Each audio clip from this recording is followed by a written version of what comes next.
And we will continue to fight the Barbados Labour Party in its effort, and not only its effort, habit of trespassing on the rights and freedoms and entitlements of Barbadians. So having said that, I would ask that Mrs. Gildenborn not defend herself here again. There's nothing to defend again. But, Amoy, if you could make a short statement in respect to what was done. Thank you, Mr. Thorne. What I would like to say is that I am very thankful for the overwhelming support I have received since this unfortunate incident. This is both from Barbados Labour Party persons and Democratic Labour Party persons. And I just thank you very much for the support. And what this says to me is that Barbadians are no longer interested in this type of nasty politics. Minister Weir today. Barbadians are interested in their future. And I am here to work on behalf of all Barbadians. And under Mr. Thorne and the Democratic Labour Party, change for positive is coming. That's all I have to say. Thank you for the overall. Thank you. Okay. Because what I was saying is that I received instructions from my client, and based on those instructions, the statement made by the minister were untrue. And we would be grateful if he issued an apology, a public apology in relation to those statements. Thank you. Thank you very much, Kevin. Thank you, Amoy, for those brief interventions. As we have said, we are not here to contest the assault on a young lady. This is a government that thought to be the champion for women. And here it is, this vicious assault on a young lady. So we want Barbadians to take note. Let's therefore get on to this question of scandal that continues. I'm not going to go into any details except that something that the Prime Minister said yesterday caught our attention, and we wanted to catch the attention of all Barbadians. They continue to suggest that there's no impropriety, there's no corruption, there's nothing wrong with the Hope Matter. Just about everything is wrong with the Hope Matter. But what we will do, we will once again defer to the Public Accounts Committee for full investigation on the Hope. What we do know is that, well, I can't say we do know, but we don't have any evidence that the government has pursued any investigation. Don't have that evidence. And in all the discussion yesterday, neither the Prime Minister nor the Minister of Housing paused to provide evidence that they have asked or that they have pursued an investigation. According to my knowledge, as chairman of the Public Accounts Committee, the Public Accounts Committee, which has sought to pursue an investigation, and I repeat again so that the public knows, when the matter came up before the Public Accounts Committee, the government members of that committee stopped the investigation. They say that they have a right to determine whether the Hope Matter should have been investigated. I wanted the Hope Matter investigated as a matter of priority, and the government members opposed that and say that they wanted another investigation and that they would not have the Hope Matter heard. So that we're hearing contradictions. We're hearing from the Prime Minister last year and the Minister of Housing most recently that government is interested in pursuing an investigation. Yet, when the investigation comes properly before the Public Accounts Committee, the government is fighting against the effort to have that investigation. But I wanted to reflect on a statement that the Prime Minister made yesterday. The Prime Minister said, and all of this came to a head because of the Nation's reporting. Apparently, Ms. Maria Bradshaw wrote an article in the Nation yesterday which reflected on a report coming from the Auditor General. in some indignation, the Prime Minister and her colleagues in St. Michael's South sought to answer, and the Prime Minister said that she telephoned the Auditor General yesterday. Now, on Sunday, she telephones the Auditor General. There's something very wrong with that.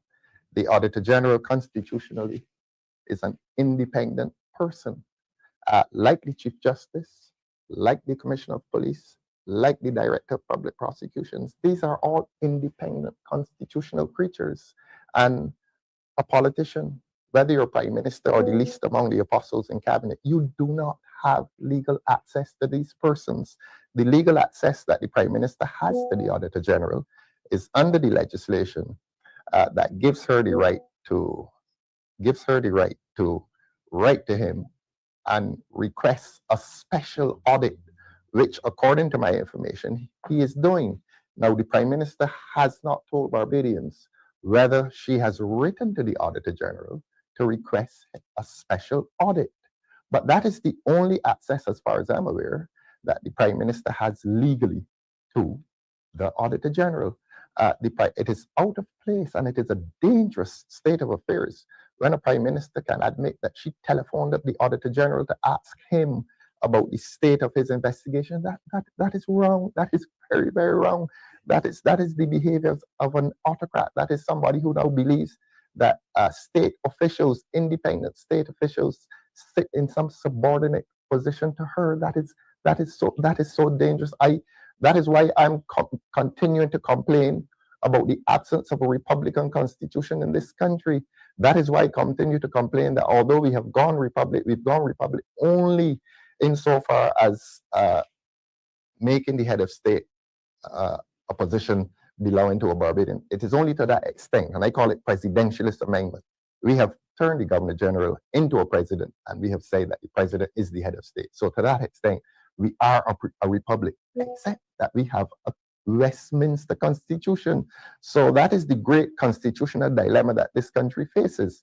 And facing that constitutional dilemma, it means that the Prime Minister now seems to be taking advantage of this dilemma, of this state of affairs, in which, as I've said before, constitutionally, we appear to be in no man's land. We are a republic. Yes, we are a republic, but we are functioning with the Westminster Constitution. So that is a very basic contradiction in which this country is existing. They said last week that we're the world's newest republic. We are also the world's most embarrassing republic, because we are the only republic that has a Westminster Constitution. And I repeat that the Prime Minister seems to be taking advantage of that situation, so that in telephoning up the Auditor General, that is a very dangerous state of affairs. The news report quotes her as having said to him, as having asked him, "Did you submit a report? Is the report complete?" That is improper. That is grievously improper. He is not her employee. He is not her subject. He is not her subordinate. She does not sit in any supervisory capacity over the Auditor General. The Auditor General, by law, reports to the Public Accounts Committee. That is the committee chaired by the Office of the Leader of the Opposition. In fact, at meetings of the Public Accounts Committee, the Auditor General sits in obviously for the purpose of confirming his report, clarifying his report, but he sits with us. When we sit as a Public Accounts Committee, he is there with us. And so the Prime Minister is out of place. The Prime Minister certainly is not a member of the Public Accounts Committee, but as I have said, if the Prime Minister wants a special audit, the law empowers her to write to the Auditor General and ask for that special audit. There are three bodies that may request a special audit from the Auditor General. The Parliament may do it by special resolution. I may do it as Leader of the Opposition. The Prime Minister may do it. Let the Prime Minister say to Barbadians whether she has requested a special audit from the Auditor General. Because last year, during her wrap-up on the budget debate, she said that she was interested in pursuing an investigation. The public is now entitled to ask whether the Prime Minister has requested that special audit. If she has requested it, I would have thought that yesterday was the perfect and opportune time for her to say, look, I wrote to the gentleman and asked him for a special audit. No, she does not say that. What she says is that she telephoned him to interrogate him, and he is beyond interrogation by the Prime Minister. But that is akin to what Mr. Weir did during the estimates debates, that he felt that he could interrogate, charge at the Commissioner of Police. So this government has a general attitude of hostility towards constitutional institutions in this country. Let me repeat that they're constitutional bodies, they're constitutional figures, they are institutions that are beyond the reach, they're beyond the interrogation of the Prime Minister. By the doctrine of separation of powers, the Prime Minister has no access to the Chief Justice nor any of the judges of the court. The DPP, the same thing. The DPP's function is that of prosecuting people in courts. The Prime Minister ought to have no access to the DPP. And apart from her right or power to request a special audit from the Auditor General, she has no access to that Auditor General. And to actually admit that on Sunday you telephoned the man to interrogate him, that is a dangerous state of affairs. It smacks of autocracy, or Inatha used the word despot. And that is the behavior of a despot. And we want to tell the people of Barbados that we are now in very dangerous times. We are now in very dangerous times when a Prime Minister believes that her powers are unlimited. There's something called the rule of law. And the rule of law seeks to remind all of us that no one is above the law. And the rule of law seeks to limit the powers of officials of state. Every official of state, including the Prime Minister, has limited powers. The body that is supreme, or the document that is supreme in this country, is the Constitution. No one has powers over and above the Constitution. I repeat, therefore, that it is unconstitutional, it is improprietous for the Prime Minister to be intervening and trespassing on the premises of the Auditor General. He is not her employee. He is not subject to her dictate. He is not there to be interrogated, whether on a Sunday afternoon or Wednesday morning, by the Prime Minister. That is wrong. It is a very strange admission that she made. And we want to give the Auditor General the assurance that the Public Accounts Committee will continue to support his work, and that the PAC, he continues to have the support of the PAC. We speak honestly. We are honest voices for the people. And I will say this as well. I think Barbadians need to know that the members of the government, that report upon which Ms. Bradshaw based their article yesterday, I'm going to bring things to the public now. The government was in possession of that report in Parliament last week. And it is clear to me that the government does not like the content of the report. And I will admit, I've seen it. I have seen it, whether preliminary or not. I have seen it. So I'm not going to hide anything from Barbadians. However it got to me, it got to me. However it got to the government, it got to the government.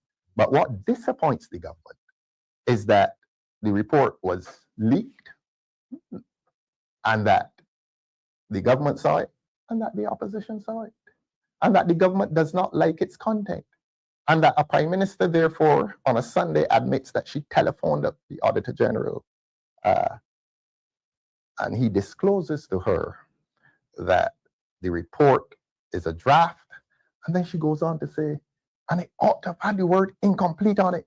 That is wrong.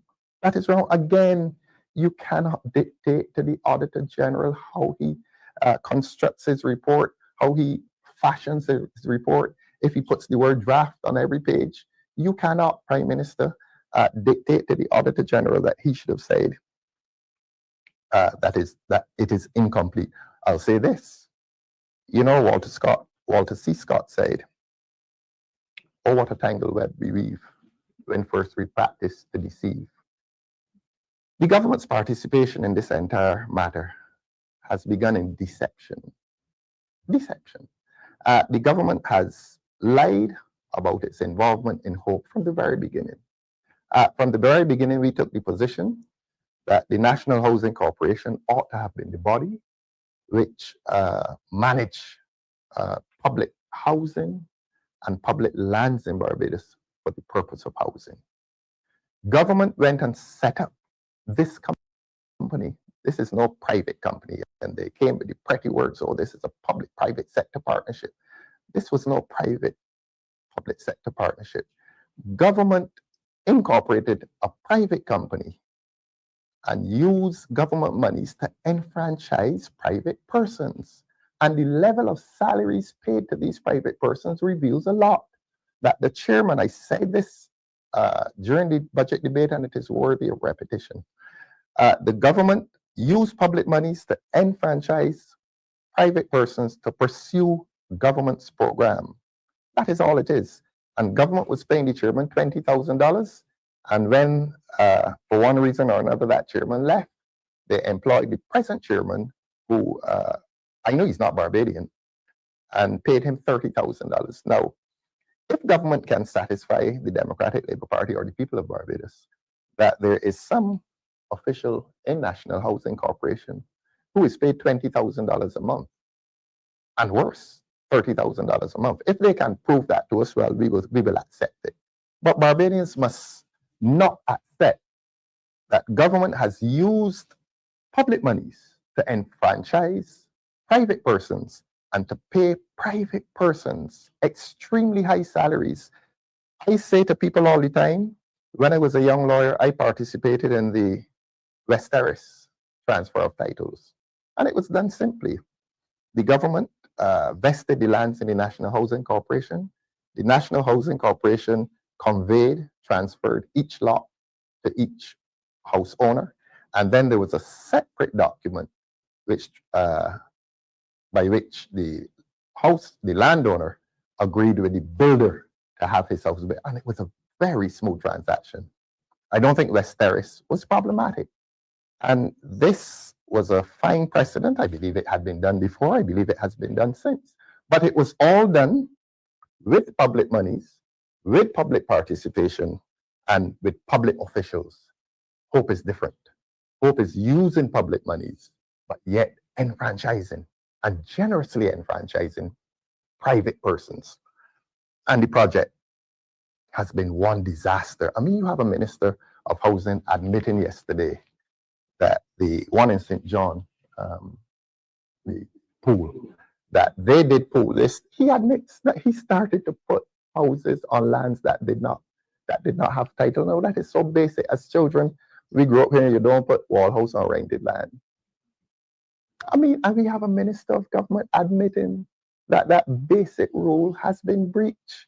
I mean, there is no evidence of greater incompetence and ignorance than what was admitted to yesterday. And these are people sitting at the highest level of government. And these are people who are so arrogant that they believe that they can come to Barbadians and say these kinds of things and that there will be no sanction.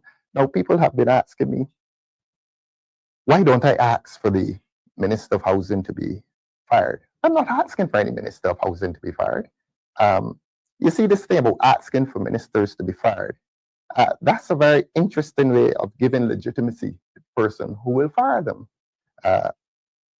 And I don't intend to do that because I don't think that the Prime Minister has any moral authority to fire any minister. The Prime Minister is equally at fault for the wrongdoing that is occurring in this government, for the incompetence, all that is going wrong. The Prime Minister sits at the apex of it. We had a situation with Miss McConney. Miss McConney was a disaster in education. And Miss McConney came boldly to the people of Barbados and said, I'm not going anywhere. Obviously, there's a, let me use the word harmonious relationship. There's a harmonious relationship between Miss McConney and the Prime Minister. And she could guarantee that she would not suffer the sanction of dismissal. So why should we in the Democratic Labour Party come asking the Prime Minister to fire anybody? The government needs to be fired. Not a minister, the government needs to be fired. And we in the Democratic Labour Party, we will be a patient party. We will await the time when the election is called. I have told them already that whenever it is called, we shall be ready. because we are satisfied that the people in Barbados are getting themselves ready to rid this country of this incompetent and corrupt administration. It is incompetent.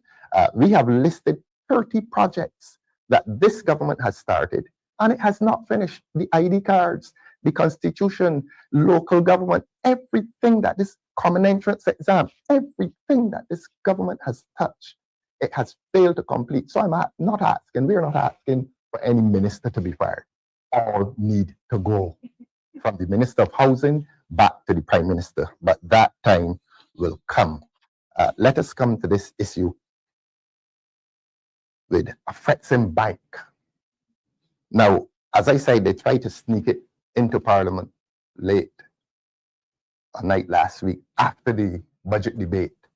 And it was assumed that when the budget debate finished, Barbadians would have been tired and they would have heard that there's this resolution, this dubious resolution or vague resolution before the Parliament, and nobody would have paid attention. I paid attention. And while I did not wish to be present to hear the personal assaults, including the assault on Amoy and on myself and other members of the Democratic Labour Party, that is what Parliament has reduced to. Parliament has reduced itself to a place of vicious personal assault. Childish behavior, really childish behavior. In fact, I will say this, after the debate, when I got up, I couldn't take it anymore. That's not how we were brought up. That's not how we were brought up. We were not brought up here in any public institution, the members of that institution being made subject to vicious and nasty personal assault. And it reached a point, like last year, I said, why should I sit here? This is no longer a parliament. This is a place of very childish men and women. And I'll tell you this, during one of these speeches, which involved the personal assault, again, vicious, really vicious personal assault, when I was walking out, one said, oh, you can't take your lashes. No, I use the word childish, puerile. We all know 1 Corinthians 13:11. When I was a child, spoke as a child, I thought of a child. As a child, I reasoned as a child. When I became a man, I threw off childish things. It seems to me that the government is most unfamiliar with 1 Corinthians 13:11, and I want them to become familiar with that, because I'm hearing on radio, I'm seeing it on social media, that the people in Barbados are embarrassed by the quality of debate that is passing in that place. The snide remarks, oh, okay, fine, you will joke from time to time. Sometimes the jokes are funny, but the snide remarks and the sarcasm and the general nastiness. Look, I spoke for a long time last week, and I don't apologize for that, because I wanted to cover every ministry. I want to tell Barbadians now that more than once during my address, a certain member of the government turned to the speaker and in low voice asked the speaker to stop me.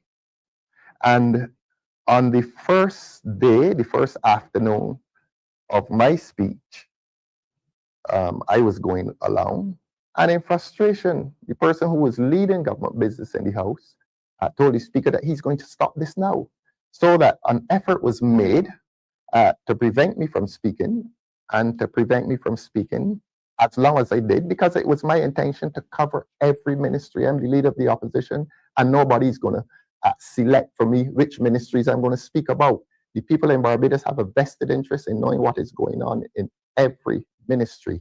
And Wednesday night, I beg your pardon, Tuesday night, there was a premature break to my speech, because the person leading government business at the time got up and basically said that he can't take it anymore. He didn't use those words, but there was a very abrupt adjournment, suspension of the proceedings. Barbadians, I want you all to know this as well.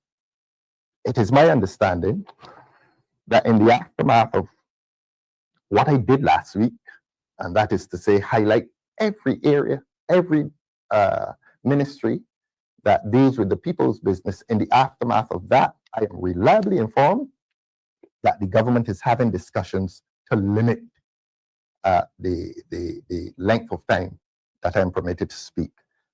During the time that I spoke, whether it is 10 hours, 11, I did not abuse anybody. I did not subject anyone to personal abuse.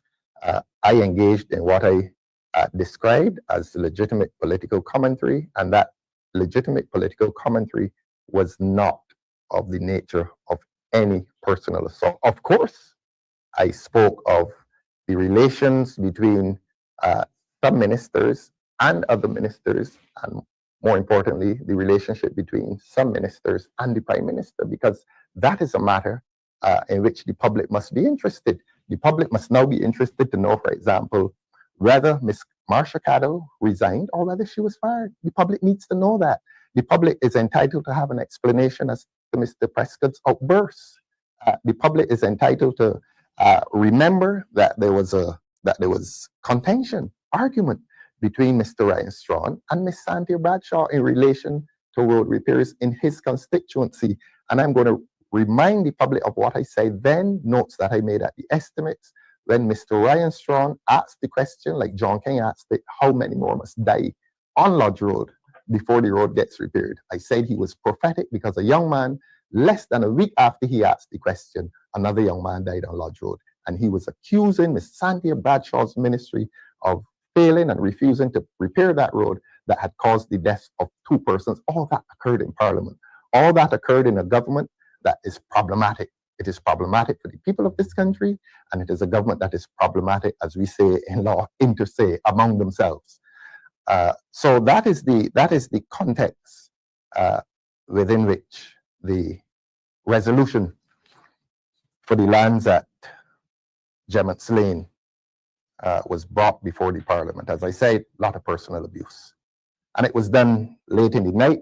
I think it was intended to avoid the notice of Barbadians. Now I will just give you a few salient points as to that transaction. They sought to make a comparison with the lands being given to the Caribbean Development Bank, I think in 1978, 1983.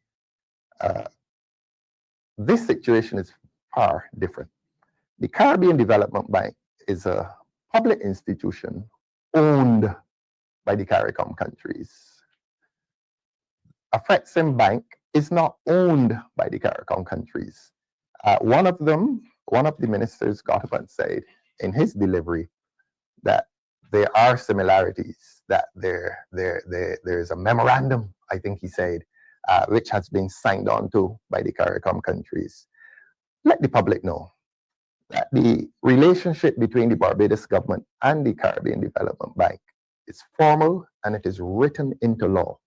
And that the Caribbean Development Bank is as the name says, it's a development bank, and it is a bank that supplies development funds to all of its member states. So that is the mandate, that is the work of the Caribbean Development Bank. It is a bank established for the development of the CARICOM countries.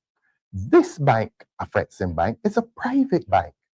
And if there has been any formality between the bank and the CARICOM countries, it is this, that there is a mere memorandum of understanding. Now, if I'm wrong, the Attorney General will come back and correct me. As I always say, I'm not always right, but let the Attorney General come and tell Barbadians that the relationship between the Barbados government and the Caribbean Development Bank is similar to the relationship between the Barbados government and Afreximbank. They are different. They are different. And the relationship between Afreximbank and the CARICOM countries is a different relationship from that which obtains between the Caribbean Development Bank and the CARICOM countries. There's a big difference. I understand that the document that joins Afreximbank to these CARICOM countries is a mere memorandum of understanding. A memorandum of understanding, Simon will tell you, Amoy will tell you, Kevin will tell you, is a short document that just speaks towards discussions that have taken place. Look, the document is called a memorandum of understanding. Don't let these things mystify you. When you want to find out what something means, find out what the words mean. It's a memorandum, a document of understanding. A memorandum of understanding is not a final contract that binds parties to each other. So the comparison between CDB and the member countries and Afreximbank and these parties that signed the memorandum of understanding, there's no comparison. There is no comparison. Afreximbank is a private entity with its headquarters, I think, in Egypt. It is a private bank. Its pursuit is that of making profit, not for these islands, not for these CARICOM countries. It is in the business of making profit for itself. There is no other institution that is that pursues the motive of profit like a bank. That is a bank. It is there to make money. And evidence of that is contained in the fact that it is going to be building a hotel. The hotel is not going to be owned, as far as I'm aware, by the Barbados government. I don't know how many stories there are, but you get land free. And you're going to build a hotel, 140 rooms, if that's the number, and your headquarters, and you get it free. And you're supposed to be a successful bank. Now, if the government of Barbados were serious about the interests of Barbadians, they would have negotiated for equity, a share by the Barbados government, except that you hand the land to the people, to the bank, and you say to them, build what you will, build what you wish. And the Barbados government has not been able to provide proof to the people of Barbados that the Barbados government, acting on behalf of the people of Barbados, will have a share, will have an equity, will have an interest in that bank. So that when that massive building goes up, the people of Barbados cannot claim that they have a share in it. The government of Barbados cannot claim that it has a share in it. And I talked about values based on advice I receive. I'll tell you this. When you have a multi-story building on that piece of land owned by Afreximbank, the value will be hundreds of times over what it is now. So that the value of the land does not matter so much now as will be the value of that land and building. Because in law, there will be no separation between land and building. It becomes one property in law. And if you put an 18-story, 10-story building there on 4 or 5 acres, that is a massive asset. And that is an asset, I beg your pardon, that will be valued in the multi-millions of dollars. So that I want Barbadians to understand that more than giving to Afreximbank a piece of land, they are giving to them a property, a potential property that will be worth more than $100 million. So don't look at the value of the land. Don't look at the size of the land. Look at what is intended to be done there. And that when it is worth over $100 million, I don't know what the value will be. Barbadians will not have a stake, will not have an interest, will not have a share, will not have an equity in that. Barbadians, we have given it to the African Bank.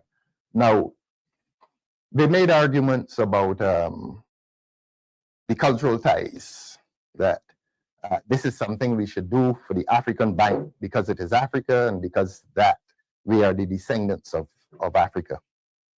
My response to that was that there's a compelling argument for the cultural, there's a compelling cultural argument. But competing against the cultural argument is the commercial argument. And for all the reasons that I've stated before, the commercial argument against this transaction is stronger than the cultural argument, which may favor the transaction. And of course, as I've said, in introducing the resolution, he sees the opportunity and he anticipated that if I'm against it because I don't like Black people. And well, I didn't respond to that directly. I laughed. Clearly, well, he was on a frolic of his own there. I didn't think it was worthy of a response except to laugh at him. But they are trying to sell this project as a cultural, with a cultural argument. That cultural argument is defeated by a commercial argument, and the commercial argument will ask the government of Barbados to defend itself against this very, very preferential treatment of a bank, whether it is from Africa or Sweden. It should not have happened. It should not be done. We have parted with one of our assets and we have parted with that asset personally. If they had done a lease, perhaps Barbadians would have discussed it differently. But you've parted with it. You've parted with it permanently. And that is unfortunate. I also argued then the press did not cover my speech in its entirety. So I feel obliged to say a few things, to repeat a few of the salient points that I made then. My position was that if it were a charitable organization, if they were coming to build a hospital or a school or a church, but the compelling one is a hospital. If Afreximbank had been coming to Barbados and saying, look, you are our children, and we want to do something for our children, our African children. We are going to build a hospital for you. Not one Barbadian would have questioned it. But they're coming to build a hotel, which is about profit. They're coming to build the headquarters of a bank, which is about profit. And more than profit, it is about private profit. It is not charitable. It is not philanthropic. There is no guarantee that it will be of any benefit to the treasury in this country going forward. We have parted with it. It is not ours. And we, the Barbadian government, has not been prudent enough to prove to Barbadians that they have asked for a share. Now, I was discussing with Simon earlier, and these things need to be said. We consider ourselves honest voices for the people. I want to introduce something to Barbadians because a lot of people are saying to us that the debates in Parliament are not running with any depth, and that's because of the behavior of the government. But I had a discussion a few minutes ago with Simon Clark here, a lawyer, a good lawyer, and I was asking Simon to remind me, to refresh my mind as to the kinds of evidence that a court will accept. There are categories of evidence. When a case comes before a court, there are categories of evidence which will satisfy a court that the offense, if it is a criminal court, that the offense was committed. The highest category, I think, is that thing called real evidence. That is to say, if a man has been shot, you produce the gun, and the forensic science will prove that he has been shot with this gun, that the bullet that entered him came from this gun. That is called real evidence. There's another category of evidence, compelling. It's called direct evidence. And the direct evidence, Amoy, you remember these things, right? The direct evidence comes from the witness who saw the man holding the gun, pulling the trigger, and the man dropping dead. So you have real evidence, that's the gun. You have direct evidence, the person who saw the offense being committed. Now, there are several cases in which you may have real evidence. You may have the gun. You may be able to prove that this is the gun that was used in the execution of the man, but you have no direct evidence because the offense took place in a secret place between two persons, and they may tell no tales, as we say. So you have real evidence. Having real evidence without proof as to who pulled the trigger creates some difficulty. And when a court is faced with that dilemma, you go to something called circumstantial evidence. And some witness who lives across the street may say, well, I wasn't there, I didn't see it, but I heard the shot, I heard the explosion, and after I heard the explosion, I saw John Brown running out of the building. Now, to see John Brown running out of the building is not direct evidence that John Brown pulled the trigger. There could have been somebody else in there who pulled the trigger, but he can be convicted on that circumstantial evidence. John Brown can be convicted on that circumstantial evidence. I've said all of that to say that Barbadians have lost trust in this government. And they believe that this government is engaging transactionally with several people, including Barbadians who they put into positions as consultants, Barbadians and Barbadian companies who are receiving contracts to do all kinds of things. Remember, the Prime Minister said all big works got to come through me.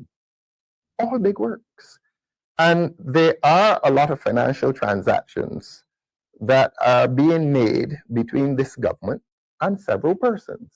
And Barbadians have stopped trusting the propriety of the process. Barbadians believe that there's always a hidden actor. And Barbadians do not have real evidence, nor do they have direct evidence. But Barbadians are beginning to rely on the circumstantial evidence that can convict. And Barbadians believe now that every transaction is one that is dubious, is one that is questionable. And Barbadians are asking, if you take up 4 or 5 acres of land, and if you don't ask, not even for 1 cent, although you spend millions of dollars traveling, and you don't ask for 1 cent, and it is clear that you're not, the Barbados government is not a shareholder, and it is clear that there's no benefit to Barbadians. And Barbadians will then say, but what is the gain to us? Just the building on our landscape? And Barbadians are beginning to ask, but this doesn't make sense. And Barbadians are beginning to say, well, there must be some benefit to someone. I leave it there. That's what Barbadians are beginning to say. And those are the questions that Barbadians are beginning to ask. And that is why the message comes to this government. Barbadians no longer trust you. And we in the Democratic Labour Party have assembled a team of good, young, moralistic, virtuous, and bright people. Mr. John, Mr. Clark, Mrs. Amoy Gildenborn, Mr. Kevin Miller is here. The others behind us here. Melissa, you're present still? Right. We have assembled and are continuing to assemble a virtuous, moralistic, and worthy team. We're not perfect. We're not paragons of virtue. At the end of my budget reply, I advanced several proposals that this party intends, if it should be God's will, that we occupy government in the future, which will be for the consideration of Barbadians. We are showing a readiness. We are showing a readiness to replace a government that is incompetent by yesterday's admission, a government that does not understand its constitutional power, a government that does not understand that it does not sit in supervision over officials of state, a government that has failed miserably to reduce the cost of living. The cost of living is pauperizing a lot of Barbadians. And every day you walk, you hear people talk about their own suffering. And a lot of the suffering comes from the cost of living and apart from the cost of living. We are suffering because every time we step out of the house, we are conscious and afraid that we may not come back to see our children, that we may receive a stray bullet. Crime in this country is at an unprecedented level of danger. And the Democratic Labour Party pledges that we will implement, pass laws, and respect the police service in a manner that crime will have to be reduced in this country. Because it is our position that government is not doing enough to reduce crime. It is our position that government is making criminal activity acceptable. And I don't say that because it sounds good. I say that based on the evidence, and not the circumstantial evidence, but the direct evidence that I'm going to give you.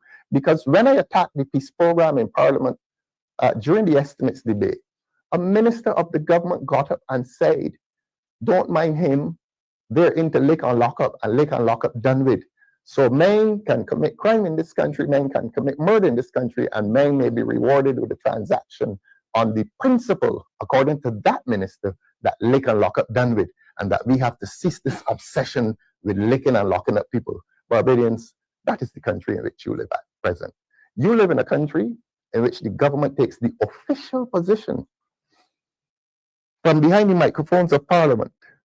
Men who are engaged in criminal wrongdoing are not necessarily subject to criminal sanction in the courts, that they will leave them on the streets, that they are quite willing to give them $8,000 a month to do whatever they want to do with it, and when they don't get it anymore, they go on the front page of the Nation and complain. That's the country we live in. There's a certain disorder that attends life in Barbados, and the government has sponsored a lot of it.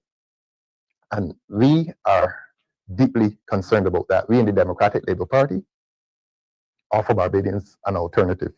We offer the alternative of returning this country by dint of hard work and over a period of time. It's not going to be overnight, but returning a certain social order to this country. Apart from which, we speak of moral decay, and there is a moral decay that is so evident among our youngest children. You all saw the videos last year, and it distresses us. It distresses us what young people have come to. I call it, there's a spiritual darkness that hovers over this country. And the government cannot claim that it is distant from the spiritual darkness that is invading the lives of our youngest children. Something is happening, and something is happening very badly. And we are accusing this government of sponsoring all of that. This government intends to take responsibility for nothing. It starts everything and finishes nothing. This Democratic Labour Party is coming to you, Barbadians, with the offer of change and the offer of fundamental change. This place has changed too much. And if Barbadians who are interested in the lives and the futures of their youngest children, if they maintain that interest, you cannot similarly be interested in keeping this Barbados Labour Party in office. They have to go. They have to go. And all of the evidence accumulates against them in support of our charge that they must go. And we are asking Barbadians to be wary of padding the voters list. We are asking Barbadians to be wary of bringing labor here, foreign labor, and even students now we hear are being registered as Barbadians. We are suspicious that all of these initiatives are intended to make up ground for lost votes, and that when the election comes, the government may find itself padding the voters list with people who do not ordinarily live here. Barbadians, please continue to support the work of your forefathers. Please continue to secure the futures of your children. Please join your efforts in removing this illegitimate government from office. I want to thank all who have sat with me here this morning. We are going to be, for the sake of Barbadians, naming other candidates very shortly. We're serious. We're going to be naming other candidates shortly. In the short term, though, I understand there is an event on Saturday, and young Simon Clark, attorney at law, will address that. Thank you very much for your time. Thank you so much. Thank you. Honest voices for the people. I want to say thanks to the leader of the opposition and political leader, Mr. Ralph Thorne, for addressing some great concerns of the Barbadian citizens this morning. I want to say thank you. I want to say thank you to the other panel, Ms. Hamoy Gilden Boring. Thank you, Mr. Kevin Miller, and thanks, Ms. Felicia John. On Saturday, the 22nd of March, there will be a march from Folkestone to the Hotel Center, Love Barbados March. I'm begging all citizens concerned, as well as all community members, to come out and join this march. It is for a cause. Please to come out. At this time, I will open the floor to any questions and answers for the panel. I have a question here. This is about the Afreximbank. I'm wondering if you're aware of any concessions that this bank might be receiving, whether it is, tax holidays or any concessions to the staff, like tax-free salaries or anything of that sort. Are you aware of anything? I'm not aware of them, but if it is a hotel, it will attract the usual concessions that pertain to the industry. We went to Parliament a few months ago, and the government amended the legislation in relation to villas. There are concessions given when you're building hotel domains, when you're constructing, when you are furnishing, and when now they amended it, when you are renovating. So the government's attitude towards the hotel industry is one of generosity. And I would expect that by definition, this entity will be a beneficiary of those generous concessions. They will come. That is natural. Oh yes, yeah, they're going to do well if they choose to do well. And even if they can't do well, the government will help them to do well. It's a part of the industry. Should Barbadians be concerned that this bank is self-regulated? It's all online. Once you check, you will realize it's not regulated as normal banks. It's self-regulated. Should that be something that concerns Barbadians? Well, when it comes here, it will be subject to the regulation of the central bank. So that I don't think that would be too much of a worry. What may become a worry would be the bank's habits. Yeah, a bank is a bank is a bank, and banks tend to function differently. But I don't wish to color or prejudice what their activities may be. But we have had banks before that have had practices that were questionable. I remember years ago in 91, the Bank of Credit and Commerce International had worldwide closure. And we don't wish this for this bank. But banks in this age can do things beneath the radar, let me put it that way. And I'm not accusing Afreximbank of that, but they will be subject to the scrutiny of the central bank, and I expect that they will be subject to the scrutiny of the international agencies. Look, personally, I wish them well. It is just that I don't think that they should have got this thing free. I wish them well. I have nothing against them. I know very little about them. But on principle, we in this party cannot support this transaction. As I said earlier, hospital, school, oh, that would have been noble. We would have loved that.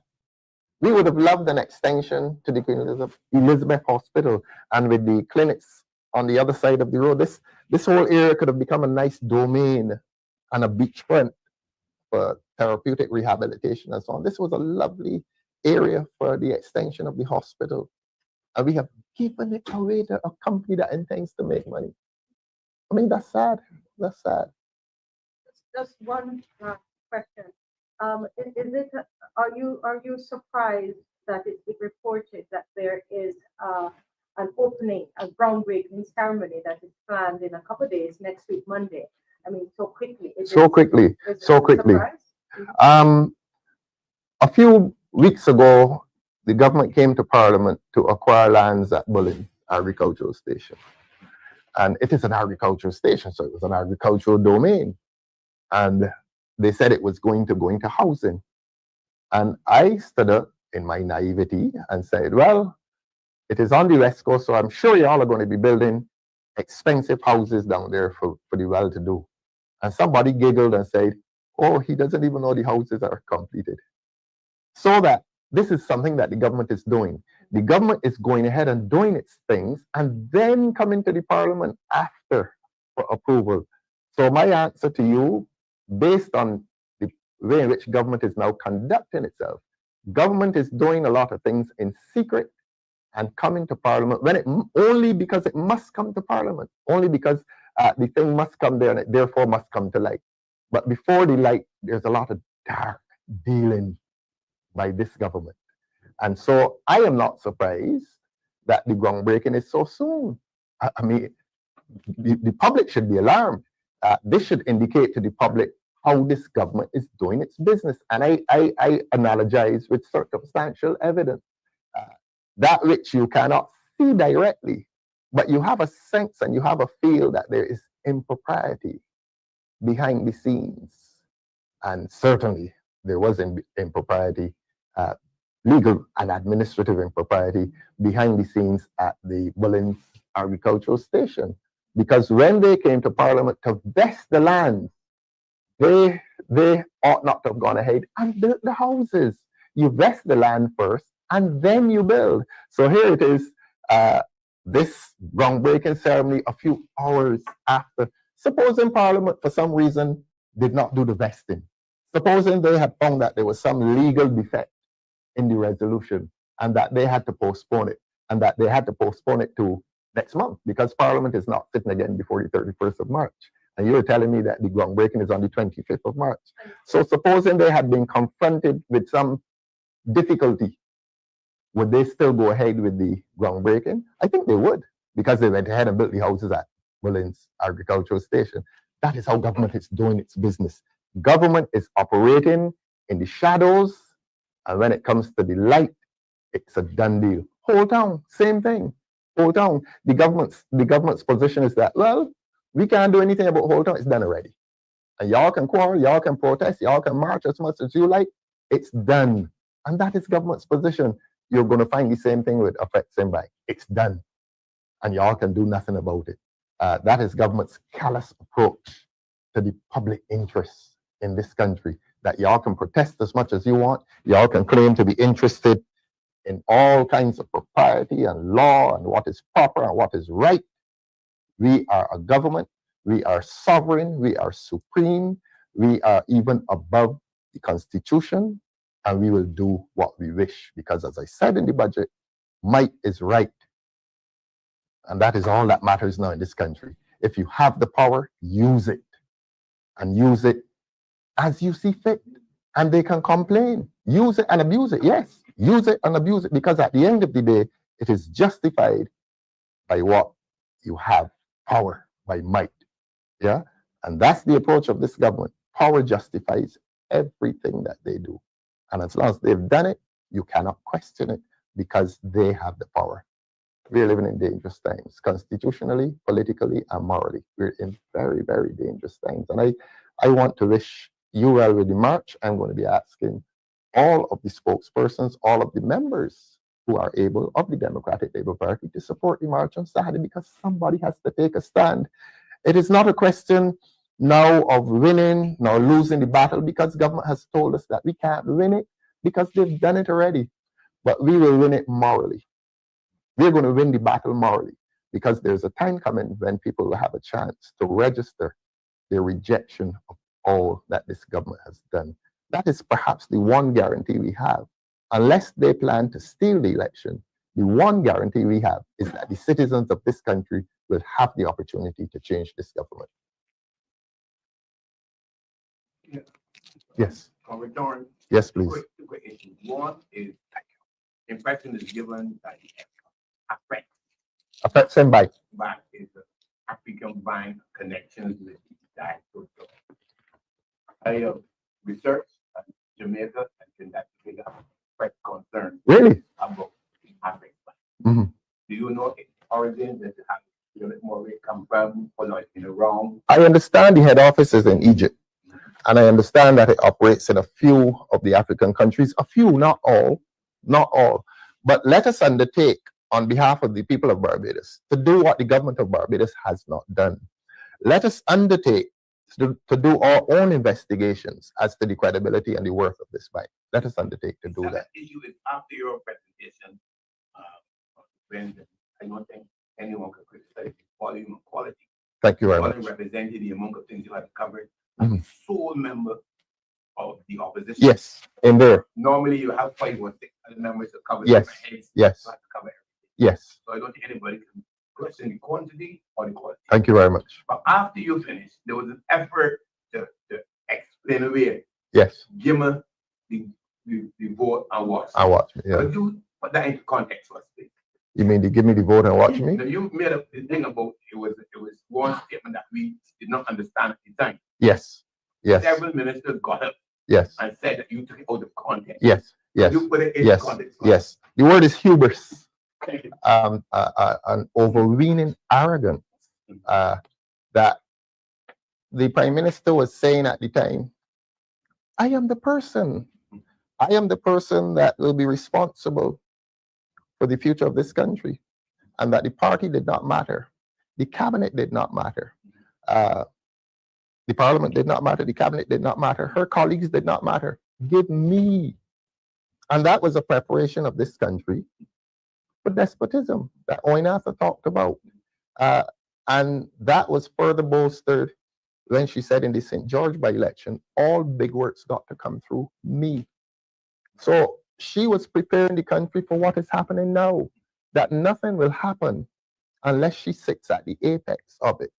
And that not, and again, that helps us to understand why she said to the country yesterday, I call the Auditor General. When she does not have that authority, the man is eating his rice and peas on a Sunday, and she's calling him.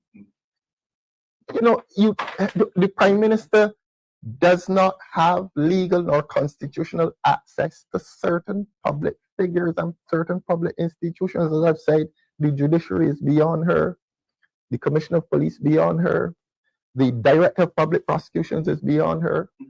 But she feels. So when you say, give me the vote and watch me rampage across the institutions of this country, I can do as I like because you've given me the vote. And what makes it worse? You gave her all. You gave her 30.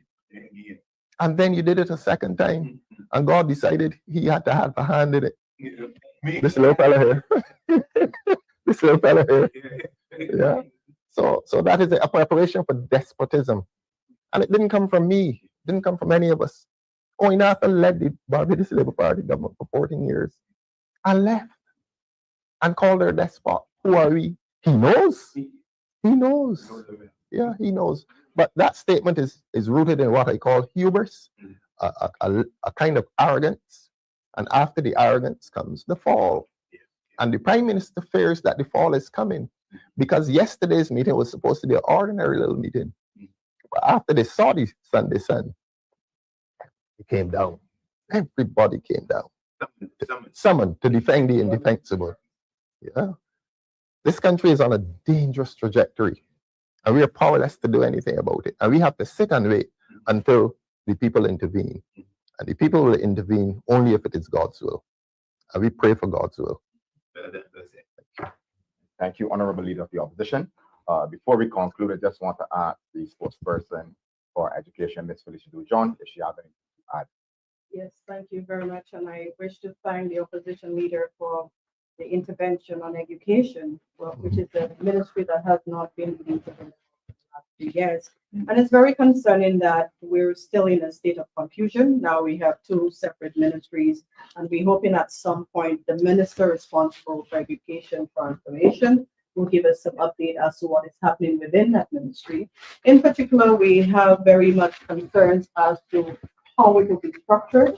We also want to know, I believe in 2023, the Prime Minister stated that 2 new secondary schools would have been built in that same remote environment. And we are still hoping that this vision is still there because we are hoping that with new additional secondary school would be a plus. And I do agree, we should have had perhaps a hospital or secondary school be placed there. But we have to be very mindful that the Prime Minister did inform us and did promise us that in 2023 that 2 new secondary schools would have been built in that same location. So what are we saying at this point?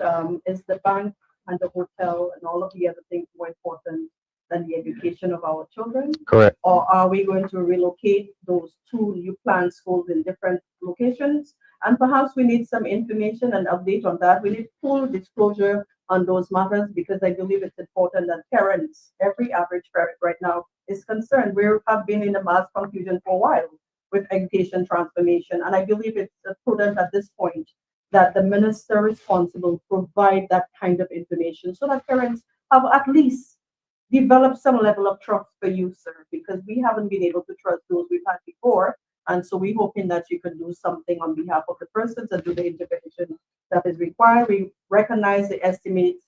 There's over $8 million allocated for educational transformation. And we're hoping that that kind of information, that sense of transparency is shared with everyone. And of course, I wish to share that the Democratic Labour Party supports our spokesperson on agriculture. It is important that the minister responsible for agriculture at this moment understand that the Democratic Labour Party has very strong women. Yes. Yes. Very strong women. Yes. And we're not intimidated, whether in Correct. Parliament or outside Parliament, Correct. by your very weak form of intimidation. Yes. And Yes. sir, it would be more prudent to focus on the agricultural sector, which is suffering at this Badly. moment, Correct.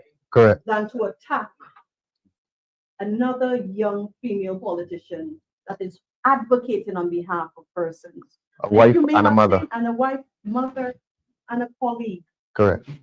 and a past student of mine.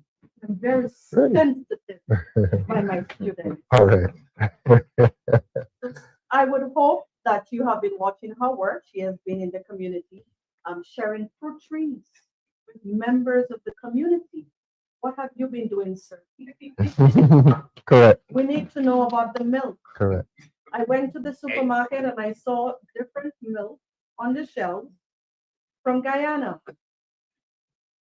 We need to know about the black belly sheep. Where are they?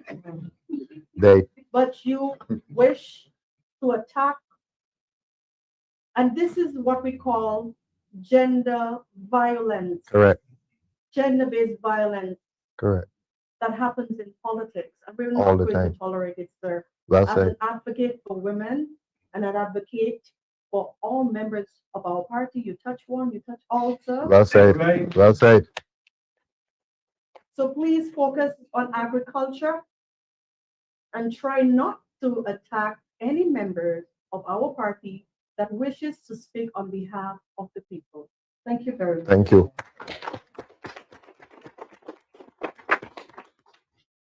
Thank you, John. You're welcome. I want to conclude by thanking the panel today for addressing those serious concerning issues that we have of the day. I want to thank everyone for joining us in person and online. I just want to finish off by saying honest voices for the people. Well said.